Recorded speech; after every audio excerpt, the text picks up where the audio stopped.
morning, good afternoon, and good night. I'm KT, and this is what happened. Tonight's story is going to be about an American icon, Harriet Tubman, also known as Minty or Araminta Ross. Now, you may be saying, KT, I know all about Harriet Tubman and the wonderfully brave work that she did with the Underground Railroad. But did you know that after that, Miss Tubman was a spy for the Union Army, and they could not have won the war without her efforts and other people like her who were known as Black Dispatchers? If the answer is no, then sit back, relax, and hopefully you learn something new tonight because I always love learning new things. I like to do this in sections, so let's talk about section 1, Born to be Free. Harriet Tubman was born in 1822, and she was born an enslaved person. She grew up in a community that had both free blacks and enslaved blacks, so she could see freedom. She knew what it was. From the beginning, she knew that that was not a life for her. It shouldn't be a life for anybody, but she knew it wasn't a life for her. As a child, one day she stole a sugar cube from her mistress, and she feared punishment because there were just certain things that you knew not to do. So she decided to run and hide, and she hid for 5 days. This is a small child at the time. Her mistress could not find her. Growing up, Harriet saw a lot of things, and a lot of it was harmful to her family. She had 8 siblings, and she saw a lot of her sisters sold off and sold into slavery as well with their children. So they were already slaves, but they were sold to the Deep South, which was a death sentence a lot of times. During one experience, there was a slave who left his master's property without permission. When they caught him, other slaves were ordered to help in his punishment. Harriet was ordered to help tie the man down so that he could be punished, probably whipped, but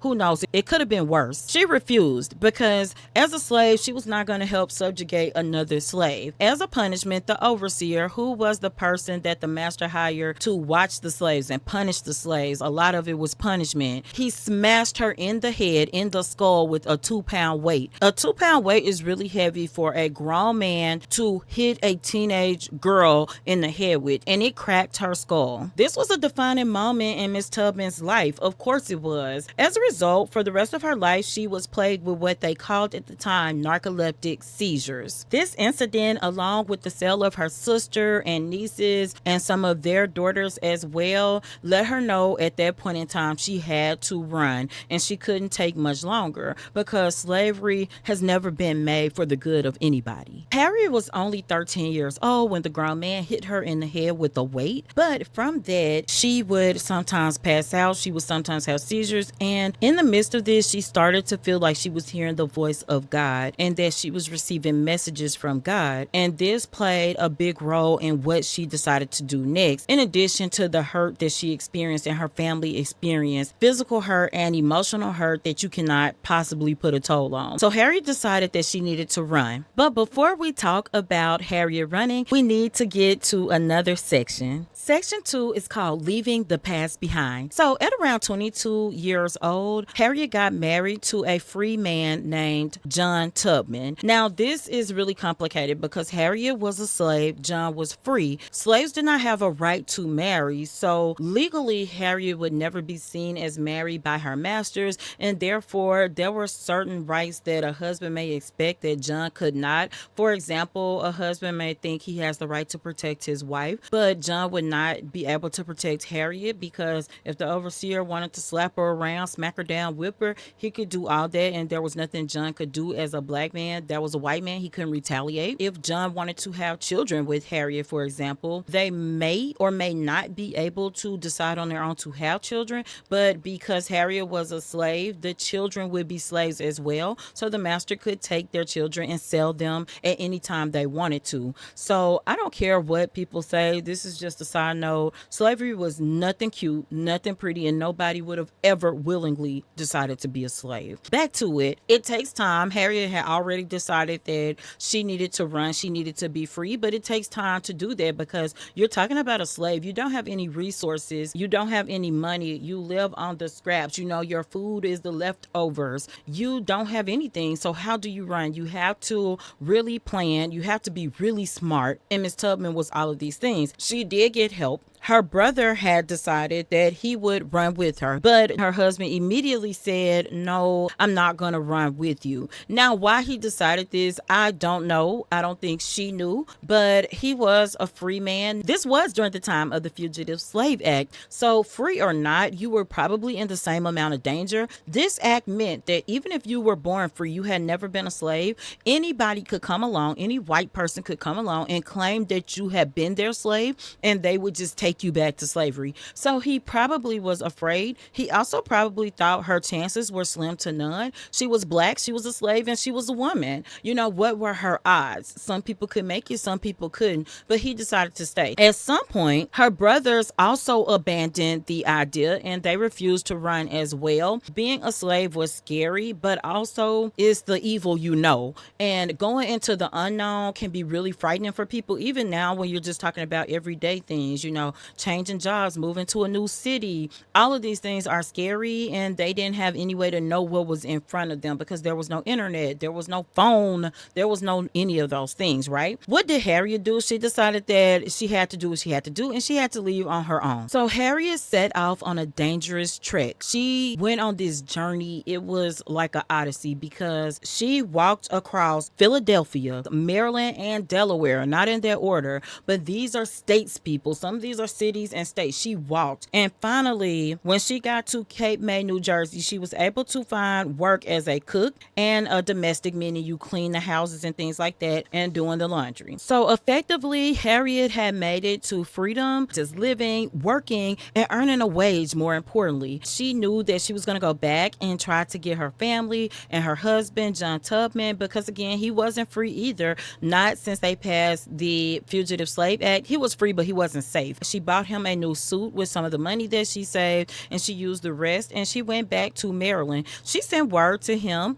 and he sent word back that he had gotten remarried. I don't know why this man got remarried. I know that it had to be hurtful to Miss Tubman because this man had always been in her mind. She risked a lot to come back for him and her family too, but still it had to be hurtful. But keeping in mind that a free black man did not have a whole lot of rights, so it may have been things out of his control that led to that, but either way it didn't change where she was. What I learned from Miss Tubman at this point, sometimes you got to leave that man behind, right? People have to know when to let people go, and that's a problem sometimes. But for Harriet Tubman, that was not. She decided she could grieve the loss of her marriage and keep moving forward. On the other hand, her brothers, after seeing that she had made it safely to freedom, they were absolutely on board. So I think when they backed out earlier, it was probably out of fear. And there's a saying about not letting fear stop you and hold you back or block your blessings. They decided then they were going to run with their sister. So this was the first time coming back, and this will be the first of 14 trips back into enslaved northern territories to retrieve her family members and other enslaved people who she was not related to. This is how Miss Tubman became known as Moses, because she was freeing her people. People guesstimate that she freed about 70 slaves using the Underground Railroad. We're going to talk about what happened when she became a spy. Just using the Underground Railroad, Harriet had a network of people. Let's talk about her parents. Harriet went back to get her parents because her parents had suffered so much heartache, so much loss, watching their children and grandchildren be sold off to the Deep South. Harriet knew one thing, that her mom and daddy were going to die free, okay? And she knew that she was going to make sure of it. Now, they were older, so they had to travel the whole way by wagon,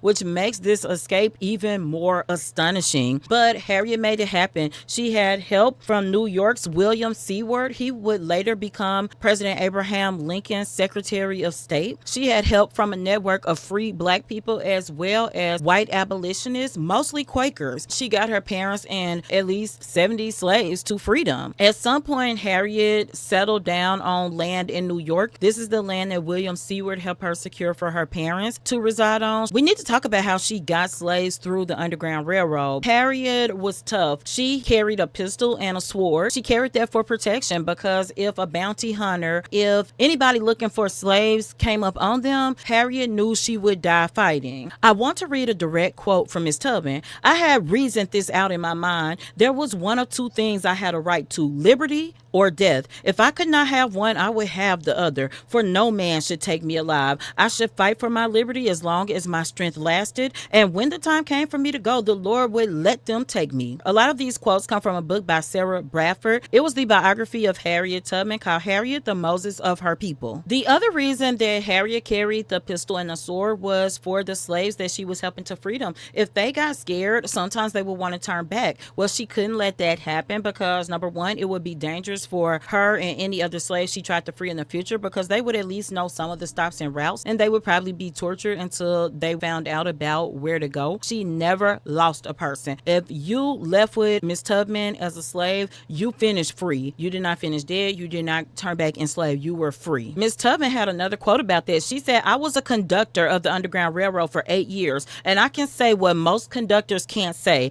I never ran my train off the track, and I never lost a passenger." You gotta love this woman. This was so dangerous. Harriet had a $100 bounty on her head. That was a lot of money for the times, and some of her brothers had it too, because some of them went back with her sometimes to help. When Harriet got ready to come back for more slaves to help free, she would send coded messages out. When she went back to get her brothers the first time, she sent a message down and it said, "Step aboard to the old ship of Zion." Zion was heaven. It was freedom. They knew that she was coming for them. Harriet only used 2 songs to navigate the Underground Railroad. That was "Go Down Moses" and "Bound for the Promised Land." She would speed the song up or slow it down or change the cadence to relay different types of messages. We need to go on to one of the most interesting parts of Harriet Tubman's life, so let's get to it. Section 4, Oh, What a Woman. So let's talk about Harriet Tubman's days as a spy. We need to skip ahead to the American Civil War. Now, during this time, Harriet was in her 40s. She knew her way around. She was so smart. She was so enterprising, and she knew that she had to go and help out. She went to South Carolina. She started off by tending to wounded people and wounded soldiers. She also cooked and sold food to locals to earn money to help out with different things. She roamed the region acting as a spy. This is one of the biggest things, because as a black person in the South, you went largely unnoticed at times. It sounds weird because a lot of black people were still enslaved. Most of them were still enslaved in the South, right? But yeah, you also went unnoticed because a slave was supposed to be the equivalent of deaf, blind, dumb, and mute, right? They didn't teach slaves to read. If you are raised in a certain culture and you are taught that one race of people or one class, it can be a separation by anything, right? It doesn't have to be skin color, but you start to believe that. You start to believe that you're the smartest person in the room just because you were born with this feature or you have this thing, right? There was a network of black spies. They were called Black Dispatches, and you can even still find this information on the CIA.gov website. Now, they have changed it to an essay form. It used to just be its own webpage, but the current administration has removed a lot of history regarding black people and any other people of color from the federal websites, but it is still there as an essay form. Black Dispatches were all over the place. We'll get into some of the other people at another time. I'm sure we'll get to some of their stories, but Harriet Tubman would gather information on Confederate supplies and troop positions. She would share it with Union Command. One such person that she worked with was Colonel James Montgomery of the 2nd South Carolina Volunteers. This was an African-American regiment. One of her most astounding missions led her through the Combahee River. I'm not sure if I'm saying that right. They went and seized a ton of Confederate supplies and they burnt everything else. This really hurt the Confederate Army because this was a very important store for them. Miss Tubman, who was acting in the role of a general, she led this raid. She never had the official title because it just wasn't done back then, but she definitely was in command. She freed 756 slaves and was able to get them to contraband camps. You may ask, what is a contraband camp? Well, they called it that because anytime they seized property from Southerners, it went there. And yes, black people were property back then. Black people became known as black contraband. Once the war ended, Harriet Tubman then traveled to Virginia. She went and found a contraband hospital where she nursed people, and she actually became the head nurse at this hospital. This was at Fortress Monroe. Fortress Monroe was in Hampton, Virginia, to be specific. And I mean, I'm just amazed by this woman. Like, you have freed slaves during slavery, during the Underground Railroad. You have worked as a spy. You have led a raid as a general. You have nursed people. You have cooked. And you still don't think, let me go home to New York and sit down. You say, the war is over, but my work is not finished. I mean, wow. This is what I was talking about earlier, about leaving people behind when you need to so that you can move your life forward. In 1869, Miss Tubman married Nelson Davis. She was 47 years old and he was about 20 years younger than her. So on that front, life was good for Miss Tubman. However, for 25 years following the war, Harriet tried to receive a government pension for her service because boy did she serve. I mean, I would imagine not many people had done more than her in this war. But for 25 years, the federal government continued to deny her on the grounds that she was a black woman. I do want to say that she definitely had some people that were championing for her and her wartime service because they recognized without her and other black dispatchers, they never could have won the Civil War. And so you had Colonel Thomas Wentworth Higginson, a former commander of the 1st South Carolina Volunteers, and General Rufus Saxton. They both lobbied on her behalf to get a pension, but she never got that pension. However, in 1888, 2 years after her husband died, she was able to receive a widow's pension. That was something, still not acknowledgement of her service. So let's go over to our last section, which is section 5, present day, or sort of present day. During the Barack Obama administration, he decided that they needed to have someone to replace Andrew Jackson on the $20 bill. That administration decided that there was no one more worthy than Harriet Tubman. However, during the first Trump administration, they worked really hard to delay that and undo everything that was done. Obama administration had decided by 2030 you would see Harriet Tubman $20 bills, and then the Trump administration did everything that they could to delay that. However, during Joe Biden's administration, he worked really hard to get that back on track. He even wanted the bills to come out before 2030, but they were not able to push that date forward. So as of today's date, it looks like everything is still on track to see some Harriet Tubman $20 bills if nothing changes, but we will see. So I really hope to see that because she is worthy. She is worthy of so much, even in death. I'm just floored by Harriet Tubman. So let's go to our final section, which will be my thoughts and opinions. I'm sitting here trying to think, where do I want to start about Harriet Tubman? Because when I learned about her as a young girl, she was just so amazing, almost like a myth to me. And then I learned like this is very much a real person. Going to school in the South in the United States, I will say that I didn't learn as much about her as I probably should have, but I am grateful that at some point she was introduced, and I'm grateful that I come from a family of people who talked about history a lot, who talked about the Bible a lot,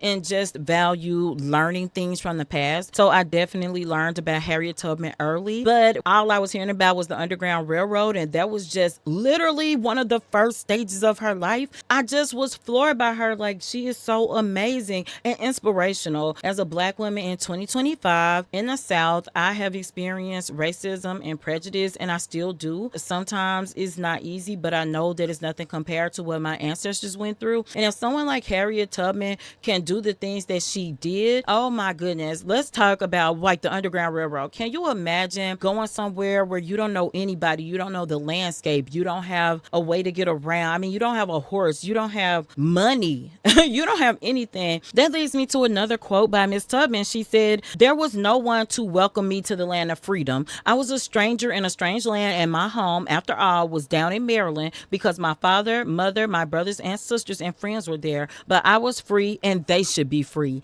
For her to say, I am free, I don't know anything about where I'm at, but I'm going to get other people to freedom. I mean, how selfless can you be? Like, that is the definition of selfless and thinking about other people. To know that she started off as a slave, which, you know, I don't even know if hell can describe how bad slavery truly was. I have children. I can imagine somebody just snatching my kids from my arm and selling them, and you never see them again. Like, how horrible is that? But Harriet Tubman didn't let anything stop her. She didn't let a husband with a potentially wandering eye stop her. She didn't let her own brothers not having that faith, you know, and backing out of the first escape plan. She said, I'm going anyway. She didn't let anything stop her. And therefore, when I think about people like her, I know that I won't let anything stop me or anybody. When I decide to do something, I jump in wholeheartedly while I am conscious of other people, and I listen to constructive feedback. I will never let anybody stop me from something that I feel